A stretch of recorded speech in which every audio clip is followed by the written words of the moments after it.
इस लेक्चर में हम डिस्कस करने वाले हैं यहाँ पे मलेरिया। तो मलेरिया हमारे क्या होता है, इसको डिटेल में इस लेक्चर में हम डिस्कस करने वाले हैं। तो जैसे कि सब्जेक्ट हमारे अब चल रहा है फार्माकोथेराप्यूटिक, जो कि डी फार्मा सेकेंड ईयर का है। अब देखिए इसके अंदर हम देख लेते हैं अपना सिलेबस। तो जैसे कि आप सभी को पता है फार्माकोथेराप्यूटिक में हम क्या कर रहे हैं, फिलहाल सेक्शन वाइज डिसीज को डिस्कस कर रहे हैं। तो सेक्शन चल रहा है हमारे यहाँ पे जी, जिसके अंदर कुछ डिसीज हम पहले भी डिस्कस कर चुके हैं। जैसे लास्ट जो हमारे यहाँ पे वीडियो लेक्चर था उसमें हमने डिस्कस किया था यहाँ पे सिफिलिस। तो आज हम देखने वाले हैं इस लेक्चर में मलेरिया। मलेरिया हमारे क्या होता है, इसको डिटेल में चलिए यहाँ पे डिस्कस कर लेते हैं। डेफिनेशन देखने से पहले कुछ बेसिक इसके बारे में हम आपको बता देते हैं, जिससे आपको समझने में आसानी हो जाए। देखिए मलेरिया पहली बात तो है कि काफ़ी ज़्यादा इंपॉर्टेंट हमारी डिसीज है। एग्जाम में आने के चांसेस आपके काफ़ी ज़्यादा रहने वाले हैं और आप अच्छे से समझेंगे, काफ़ी ज़्यादा आसान समझने में आपको ये हो जाएगी। तो मलेरिया क्या होता है, एक हमारी बीमारी होती है, एक हमारी डिसीज होती है। अब क्या होता है, कॉमनली ये देखने को मिल जाती है। बहुत ही कम ऐसे लोग होते हैं जिनको मलेरिया कभी ना कभी ना हुआ हो। तो ये क्या होता है, एक टाइप का फीवर होता है।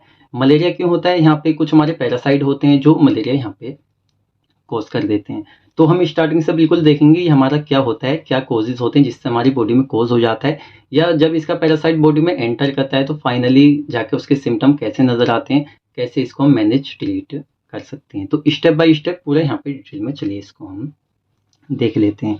तो मलेरिया, हिंदी में भी इसको मलेरिया कहते हैं, इंग्लिश में भी। First definition, malaria is a life threatening disease caused by plasmodium parasites that are transmitted to people through the bite of infected female anopheles mosquito. देखिए दो चीजें यहाँ पे आप माइंड में रखें। फर्स्ट यहाँ पे एनाफिलिस मॉस्किटो और सेकंड हमारा जो प्लाज्मोडियम पैरासाइट।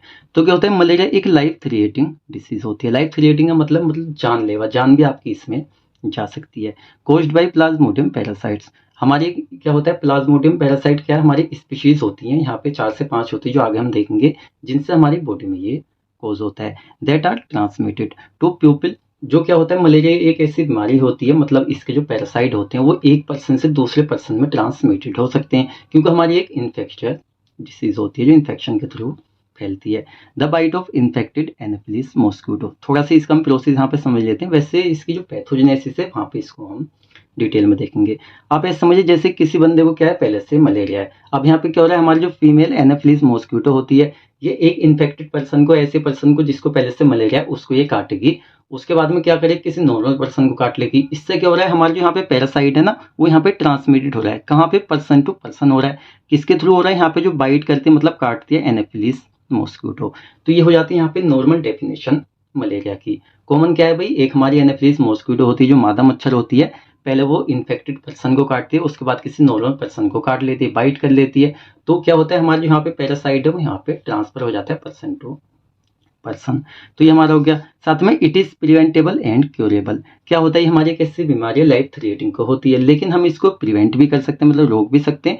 साथ में इसको हो जाने पर इसको क्योर, इसका ट्रीटमेंट भी आसानी से कर सकते हैं। तो होगी हमारे यहाँ पे डेफिनेशन। अब इसमें सेकंड यहाँ पे हम देख लेते हैं इसकी इटियोलॉजी, जिसको हिंदी में हम कहते हैं कारण, मतलब कि कौन कौन से ऐसे कारण है जिसकी वजह से जो मलेरिया बॉडी में कोज हो रहा है। तो हमने आपको स्टार्टिंग में बता दिया, there are 5 species of plasmodium parasite that can cause malaria in humans. तो ह्यूमंस मतलब कि इंसानों के अंदर 5 स्पीशीज होती है प्लाज्मोडियम पैरासाइट की, जो मलेरिया कोज करती है, मतलब कि एक ह्यूमन से दूसरे ह्यूमन में ट्रांसफर हो सकती है। फर्स्ट होती है प्लाज्मोडियम विवेक्स, सेकंड यहाँ पे प्लाज्मोडियम फैल्सिफेरम। देखिए ये जो हमारी यहाँ पे स्पीशीज है काफी ज्यादा कॉमन है, जो देखने को मिलती है, और काफी ज्यादा डेंजरस भी ये होती है। साथ में प्लाज्मोडियम ओवेल हो गया, प्लाज्मोडियम मलेरिया हो गया, साथ में प्लाज्मोडियम नोवेल्सी। तो ये क्या है, हमारी कुछ प्लाज्मोडियम पैरासाइट की स्पीशीज हैं बाई एनाफिलिस मॉस्किटो। तो यहाँ पे लिखा हुआ है ये जो हमारी यहाँ पे 5 स्पीशीज है प्लाज्मोडियम पैरासाइट की, ये क्या होता है, यहाँ पे मादा मच्छर होती है एनाफिलिस मॉस्किटो, इसके थ्रू क्या होता है, एक बॉडी से दूसरी बॉडी में ट्रांसफर हो जाती हैं। आई थिंक आपको इटियोलॉजी इजीली समझ आई होगी।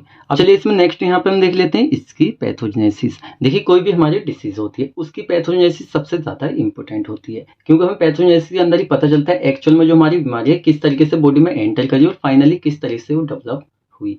तो पैथोजेनेसिस आपके लिए समझना काफी ज्यादा एसेंशियल, अगर आपको अच्छे से किसी भी डिसीज को समझना है तो ये जो हमारे यहाँ पैथोजेनेसिस है स्टेप बाय स्टेप हमने लिखी हुई है, आपके लिए काफी ज्यादा आसान हो सकती है अगर आप इसको इजीली समझेंगे। तो अगर आप इसको अच्छे से नहीं समझेंगे आपके लिए काफी ज्यादा हार्ड भी हो सकती है। तो स्टेप बाय स्टेप हम आपको इसको बताने वाले हैं, अच्छे से आप इसको समझना। तो जैसे कि सपोज कीजिए एक तो ऐसा पर्सन जो पहले से इन्फेक्टेड है, दूसरा पर्सन ऐसा है जो बिल्कुल नॉर्मल पर्सन है, उसके अंदर कोई भी फीवर वगैरह मलेरिया उसको नहीं है। तो कैसे एक इन्फेक्टेड पर्सन से एक नॉर्मल पर्सन में क्या होता है, ये चीज़ ट्रांसफर होती है, उसके बाद वो भी वहाँ पे इन्फेक्टेड हो जाता है। ये इसकी पैथोजेनेसिस में हम देखने वाले हैं। तो फर्स्ट यहाँ पे एक इन्फेक्टेड पर्सन है जिसको मलेरिया पहले से है और उसके अंदर प्लाज्मोडियम स्पीशीज जो हमारी प्लाज्मोडियम पैरासाइट है 5 मैंने आपको बताया, उनमें से कोई भी पहले से उसके अंदर प्रेजेंट है। तो यहाँ पे क्या किया, जो एनाफिलीज मॉस्किटो एक मादा मच्छर होती है, इसने क्या किया, बाइट कर लिया, काट लिया एक इन्फेक्टेड पर्सन को।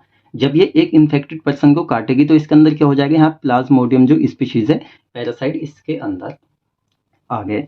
अब क्या होता है, पहले तो इसने इन्फेक्टेड पर्सन काटा, उसके बाद ये एक नॉर्मल पर्सन को काट लेती है। जैसे then infected anopheles mosquito bite another person, किसी नॉर्मल पर्सन जिसको पहले से कोई भी मलेरिया नहीं था, उसके बाद में इसने इसको बाइट कर लिया। अब देखिए इतना कॉमन सेंस तो आप भी लगा सकते हैं, पहले इसने एक इन्फेक्टेड पर्सन को काटा, उसके बाद में इसने एक नॉर्मल पर्सन को काट लिया, तो क्या हुआ, हमारे जो प्लाज्मोडियम स्पीशीज के पैरासाइट है ये इसने क्या कर दिया, इसके अंदर यहाँ पे छोड़ दिए। कैसे छोड़े, जब इसने इन्फेक्टेड पर्सन को बाइट किया था तो इसके अंदर कुछ हमारी प्रोसेस चलती है, जो हमारे यहाँ पे प्लाज्मोडियम स्पीशीज है हमारी, ये कन्वर्ट हो जाती है स्पोरोजोइड्स में। तो क्या होता है, हम इसने क्या किया, एनाफिलीज मॉस्किटो ने स्पोरोजोइड्स की फॉर्म में क्या कर दिया, जो एक नॉर्मल पर्सन को काटा था उसके ब्लड स्ट्रीम के अंदर इसने क्या कर दिया, स्पोरोजोइड्स को छोड़ दिया। इनको हिंदी में हम कहते हैं बीजाणु। आई थिंक आपने 11th-12th में हिंदी में इसको सुना होगा पहले भी। तो स्पोरोजोइड्स क्या होते हैं हमारे, ये मूवेबल होते हैं, मतलब कि मूव कर सकते हैं एक जगह से दूसरी जगह। जब ये ब्लड स्ट्रीम में स्पोरोजोइड्स की फॉर्म में हमारे छोड़े जाते हैं खून के अंदर, तो ये क्या करते हैं, यहाँ पे मिग्रेट्स टू लीवर, ये क्या करते हैं, लीवर के अंदर चले जाते हैं और वहाँ एक तरह से हम कह सकते हैं बस जाते हैं। अब सपोज कीजिए आप एक जगह रहते थे, आपने क्या कर दिया, मूव कर दिया, अब आप किसी और जगह चले गए, तो भाई आपका जो खानदान है वो तो वहाँ पे बढ़ेगा। इस तरीके से क्या होता है, यहाँ पे ये लीवर के अंदर बस जाते हैं और साथ में यहाँ पे एसेक्सुअल मल्टीप्लिकेशन इन हेपेटोसाइट्स। तो हेपेटोसाइट्स हमारी क्या होती है, लीवर की सेल्स होती हैं। तो सीधा हम कह सकते हैं हमारे जो यहाँ पे स्पोरोजोइट्स हैं ये क्या हुआ, लीवर के अंदर जाके बस गए और साथ ही हमारे यहाँ पे लीवर की सेल्स है उसके अंदर ये मल्टीप्लिकेशन कर रहे हैं एसेक्सुअल। कह सकते हैं जब भाई हमारा खानदान बढ़ता है तो क्या होता है भाई, पीढ़ी दर पीढ़ी जाता है। इस तरीके से क्या होता है, यहाँ पे मल्टीप्लिकेशन होती है यहाँ पे, और ये क्या होता है, अपनी एक तरह से ग्रोथ यहाँ पे बढ़ा लेते हैं। तो ये जो हमारे यहाँ पे मल्टीप्लिकेशन हो रही है, इस ग्रोथ हो रही है, इसको यहाँ पे हम शिजोट भी कह सकते हैं, इसका जोंट, दोनों वर्ड ठीक है, आप यहाँ पे लिख सकते हैं। अब देखिए यहाँ पे जो मल्टीप्लिकेशन हो रही है तो एक तरह से भाई संख्या इनकी बढ़ रही है। तो संख्या कब तक बढ़ेगी, एक टाइम ऐसा आएगा जब क्या हो जाएगा, हमारे जो यहाँ पे हिपेटोसाइट से ये फट जाएंगे, मतलब टूट जाएंगी, रैप्चर हो जाएंगी। तो रैप्चर और हिपेटोसाइट से हमारे रैप्चर हो जाती है, जब ये रैप्चर होती हैं फटती हैं। And thousands of merozoites. अब आप सोचेंगे भाई मेरोजोइड्स यहाँ पे कहाँ से आ गया, देखिए पहले हमारे जो यहाँ पे स्पोरोजोइड्स से जब इसकी मल्टीप्लिकेशन हुई तो यहाँ पे हमारे मेरोजोइड्स में ये कन्वर्ट हो जाते हैं। है क्या है, हमारे प्लाज्मोडियम पैरासाइट है, इस चीज को आप माइंड में रखें, ठीक है। हमारे मेरोजोइड्स में कन्वर्ट हो जाते हैं, साथ में एस्केप एक तरह से प्लाइन कर जाते हैं इनटू ब्लड स्ट्रीम, और ये फिर से ब्लड स्ट्रीम के अंदर क्या होते हैं, यहाँ पे पलायन कर जाते हैं एक तरह से। तो ये जो हमारी पूरी प्रोसेस यहाँ पे चल रही है इसको हम कहते हैं यहाँ पे मेरोजोइड्स, क्योंकि हमारे जो मेरोजोइड्स है ये यहाँ पे ब्लड स्ट्रीम के अंदर जा रहे हैं। अब जब हमारे ब्लड स्ट्रीम के अंदर जा रहे हैं यहाँ पे इन्फेक्शन कर देती है रेड ब्लड सेल्स में, जिनको हम कहते हैं एरिथ्रोसाइट्स, और साथ में यहाँ पे अपनी मल्टीप्लिकेशन कर लेते हैं। अब इसके अंदर भी अपनी मल्टीप्लिकेशन कर रहे हैं, इनकी ग्रोथ हो रही है, तो एक टाइम ऐसा आएगा यहाँ पे क्या होगा, जो हमारी एरिथ्रोसाइट्स से हमारी रेड ब्लड सेल्स ये भी यहाँ पे कैप्चर हो जाती है, मतलब टूट जाती हैं, फट जाती हैं। जब यहाँ पे ये रैप्चर होती हैं तो यहाँ पे रिलीज करती है a large number of gametocytes. अब आप सोचेंगे गैमेटोसाइट्स यहाँ पे कहाँ से आ गया, तो ये जो हमारे यहाँ पे क्या था, मेरोजोइड्स यहाँ पे एंटर करे थे इरिथ्रोसाइट्स के अंदर, ये हमारे कन्वर्ट हो जाते हैं गैमेटोसाइट्स के अंदर। देखिए मेन हमारे ये क्या है, प्लाज्मोडियम पैरासाइट ही है हमारी स्पीशीज है जो यहाँ पे कन्वर्ट होती चल जा रही है, नाम यहाँ पे चेंज होता चल जा रहा है। तो गैमेटोसाइट्स में हमारे कन्वर्ट हो जाते हैं, साथ में यहाँ पे इन्फेक्ट कर देते हैं ये अदर हमारी जो रेड ब्लड सेल्स होती हैं इरिथ्रोसाइट्स को। और ये जो हमारी यहाँ पे प्रोसेस चल रही है काफी टाइम चलती है, this cycle occur multiple times, और फाइनली यहाँ पे क्या होता है, जो मलेरिया यहाँ पे कॉज हो जाता है। तो स्टेप बाय स्टेप हमने आपको इसको बताया, सीधा हम कह सकते हैं बिल्कुल कॉमनली यहाँ पे समझे इतने हार्ड वर्ड को हटा के। तो एक इन्फेक्टेड पर्सन है जिसको एनाफिलीज मॉस्किटो ने बाइट किया, और इसको बाइट करने के बाद में इसने एक नॉर्मल पर्सन को बाइट कर लिया, इन्फेक्शन उसके अंदर चला गया। स्पोरोजोइड्स की फॉर्म में क्या था, ब्लड स्ट्रीम के अंदर इसने छोड़ दिया। उसके बाद ही क्या होता है, हमारे स्पोरोजोइड्स लीवर के अंदर जो हमारी हिपेटोसाइट सेल्स होती हैं उसके अंदर इन्होंने मल्टीप्लिकेशन के लिए अपनी ग्रोथ को बढ़ाई। उसके बाद हमारे जो हिपेटोसाइट्स होते हैं हमारे फट जाते हैं, रैप्चर हो जाते हैं, इसके अंदर से थाउजेंड ऑफ मेरोजोइड्स की फॉर्म में निकलते हैं और साथ में ब्लड स्ट्रीम के अंदर चले जाते हैं। ब्लड स्ट्रीम में क्या होता है, हमारी जो रेड ब्लड सेल्स होती है उसमें इन्फेक्शन कोज कर देते हैं, वहाँ पे मल्टीप्लिकेशन कर लेते हैं। उसके बाद हमारी जो रेड ब्लड सेल इरिथ्रोसाइट्स होती है फट जाती हैं, उसके बाद क्या होता है, लार्ज नंबर में गैमेटोसाइट की फॉर्म में निकल जाते हैं और साथ ही में इन्फेक्ट कर देते हैं अदर रेड ब्लड सेल्स को, और ये साइकिल काफी टाइम होती है, मलेरिया हो जाता है। तो ये दो तरीके से मैं आपको बताया, बिल्कुल एक तो अच्छी करके समझा के, दूसरा नॉर्मली आपको बता दिया। तो आई थिंक इसकी जो पैथोजेनेसिस है ये आपको ईजिली समझ में आई होगी। कोई पॉइंट आपको समझ में नहीं आया, रिपीट करके आप इसको देख सकते हैं। कोई पॉइंट समझ नहीं आ रहा है, आप हमसे कमेंट सेक्शन में भी पूछ सकती हैं। तो ये हमारा हो गया। अब नेक्स्ट हम देख लेते हैं यहाँ पे क्लिनिकल मैनिफेस्टेशन। देखिए जो मेन हार्ड चीज थी वो आपने समझ लिया, आगे इसमें कुछ नहीं है। तो क्लिनिकल मैनिफेस्टेशन का सीधा मतलब होता है सिम्टम्स, हिंदी में हम कहते हैं इनको लक्षण। जब किसी बंदे को फीवर हो जाता है तो क्या क्या सिम्टम्स यहाँ पे देखने को मिलते हैं। यहाँ पे होता है हाई फीवर। देखिए फीवर तो जरूर आएगा क्योंकि जो मलेरिया है, टाइफाइड है, डेंगू, सभी हमारे क्या होते हैं फीवर के टाइप होते हैं। तो क्या होता है यहाँ पे हाई फीवर, तेज बुखार आएगा, साथ ही में थकान भी महसूस होती है मलेरिया में। बॉडी एचिस, शरीर में क्या होता है दर्द सा महसूस होता है। नॉर्मली ऐसा लगता है बॉडी में कुछ बचा ही नहीं है। साथ में यहाँ पे शेकिंग चिल्स, भाई सर्दी लगती है, स्वेटिंग, पसीना भी आता है, काफी टाइम क्या होता है वीकनेस आ जाती है, एनीमिया, खून की कमी हो जाती है। साथ में भाई क्या होता है जो रेड ब्लड सेल्स फटते हैं तो खून की कमी ऑटोमेटिकली वहाँ पे होती है, एनीमिया हो गया। साथ में हेडेक, सर दर्द होता है, नोजिया, वोमिटिंग भी काफी ज्यादा देखने को मिलती है। एक्सेट्रा ये क्या होते हैं यहाँ पे इसके सिम्टम्स होते हैं। इसमें नेक्स्ट यहाँ पे हम देख लेते हैं नॉन फार्माकोलॉजिकल मैनेजमेंट। तो इसका मतलब होता है बिना दवाई को कैसे हम मैनेज कर सकते हैं मलेरिया को, उसको यहाँ पे देख लेते हैं। तो यूजिंग मॉस्किटो नेट्स, एक तरह से क्या होता है जाली वगैरह, मतलब मच्छरदानी वगैरह आप यहाँ पे यूज कर सकते हैं, जिससे जो एनाफिलीज मॉस्किटो है उसकी बाइट से आप बच सकते हैं।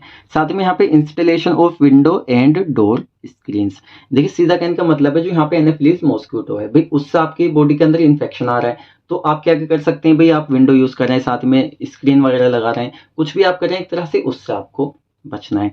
साथ में कवर स्किन क्लोथ्स, आप इस तरह कपड़े पहन सकते हैं जिससे मच्छर आपको ना काटे, मतलब कि आपका जो शरीर है वहां पे खुला ना रहे, जिससे कि मॉस्किटो आपको बाइट करे। साथ में यूजिंग प्रॉपर डाइट। देखिए क्या होता है जब आपकी बॉडी में एनीमिया कंडीशन आ रही, तो खून की कमी वगैरह हो रही है, तो उस कंडीशन में आप इस तरह की डाइट ले सकते हैं जिससे कि आपका ब्लड है वहां पे नॉर्मल बना रहे। जैसे फोलिक एसिड वगैरह की टेबलेट आती है वो भी आप ले सकते हैं, विटामिन B12 ले सकते हैं, डाइट में ले सकते हैं, या इसकी टेबलेट्स वगैरह भी ले सकते हैं। फार्माकोलॉजिकल मैनेजमेंट हमारा कंप्लीट हो जाता है और यहाँ पे फाइनली हम देख लेते हैं फार्माकोलॉजिकल मैनेजमेंट, जिसको हम कह सकते हैं यहाँ पे ट्रीटमेंट। अब चलिए आपने खूब सारी कोशिश की, आपने बचने की कोशिश की मलेरिया ना हो, लेकिन फिर भी फाइनली आपको हो गया, तो उस कंडीशन में कौन कौन सा ट्रीटमेंट आपको दिया जा सकता है। तो क्या होता है यहाँ पे एंटी मलेरिया ड्रग को यहाँ पे दिया जाता है। अब भाई क्या होता है टेबलेट्स वगैरह दी जाती है, इंजेक्शन भी लगाए जाते हैं, ड्रिप वगैरह भी लगाई जाती है, अदर भी हमारे कुछ लोग क्या होता है आयुर्वेदिक दवाइयाँ भी इसमें यूज करते हैं। लेकिन हम यहाँ पे क्या करेंगे एंटी मलेरियल ड्रग देखेंगे। फार्माकोलॉजी वगैरह में आपने पहले ये सब पढ़ी हुई है। फर्स्ट यहाँ पे क्लोरोक्विन सबसे ज्यादा इफेक्टिव होती है, इसको यहाँ पे हम ले लेते हैं। मेल्फोक्विन हम ले सकते हैं, क्विनिन ले सकते हैं, साथ में यहाँ पे आर्टिमिसिनिन ड्रग्स, क्या होता है आर्टिमीथर वगैरह भी होता है, साथ में आर्टिसोनेट होता है। एक यहाँ पे मैच के नाम से इंजेक्शन आता है जो काफी इफेक्टिव होता है मलेरिया के ट्रीटमेंट में। साथ में यहाँ पे एटोविकोन आप ले सकते हैं और साथ में डॉक्सीसाइक्लिन भी आप ले सकते हैं। काफी सारी एंटीबायोटिक्स वगैरह आप इसमें ले सकते हैं। देखिए हमने ये लिखी हुई, लेकिन इससे अदर भी काफी सारी मेडिकेशन इंजेक्शंस वगैरह होते हैं। तो आपको जो टॉपिक है यहाँ पे ये कंप्लीट हो जाता है। अब इसकी डेफिनेशन हमने यहाँ पे हिंदी प्लस इंग्लिश में लिखी हुई है, जो बच्चे यहाँ से लिखना चाहें इसको लिख सकते हैं। अब देखिए हमारे यहाँ पे डिसीज मलेरिया कंप्लीट हो जाती है। तो अगर आपको वीडियो लेक्चर अच्छा लगा या आपका कोई भी डाउट है आप पूछ सकते हैं। वीडियो लेक्चर अच्छा लगा है तो वीडियो को लाइक कर सकते हैं। साथ ही देखिए चैनल बनाया तो चैनल को सब्सक्राइब करना बिल्कुल ना भूलें, इतनी सारी मेहनत आपके लिए लगती है तो एक सब्सक्राइब तो आप कर ही सकते हैं। इसके नोट्स आपको चाहिए तो आप सीधा स्क्रीन पर देख सकते हैं हमारी वेबसाइट। इस सब्जेक्ट के हमने ऑलमोस्ट पूरा सिलेबस से आपको कवर किया हुआ है इंग्लिश में, साथ में हिंदी प्लस इंग्लिश में। तो आप सीधा वेबसाइट पर जाइए, वहाँ पे आप ज्वाइन हुई और नोट्स सारे नोट्स वहाँ से आप डाउनलोड कर सकते हैं। तो हम मिलते हैं जल्दी आपसे नेक्स्ट वीडियो लेक्चर में।